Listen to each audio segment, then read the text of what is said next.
so long! This is a brand new motorcycle chain, and installing a motorcycle chain has to be the easiest thing you could do to a sport bike. Let me show all you Jigsaw riders how it's done. So before I do anything, I take a dirty rag, I lube the rag with some brake cleaner.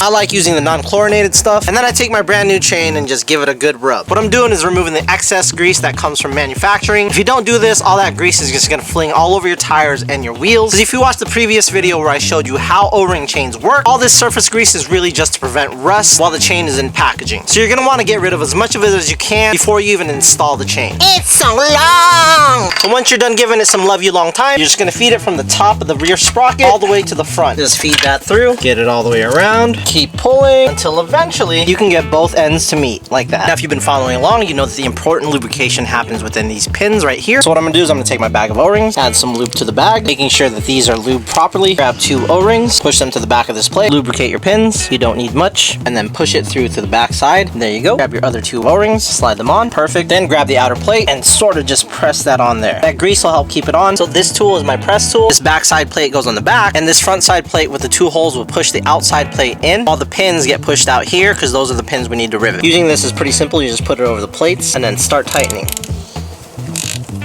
Alright, remove this. There you go. The pins are sticking out. You want to make sure not to press this too tight because you don't want to pinch those O-rings. Now I'm going to use my riveting tool. This side goes to the back, this to the front, and if I twist this end right here, that pin flares out the pin. So now I'm going to flare out each pin to about 6 millimeters. Lock that in place, and now we can flare it out.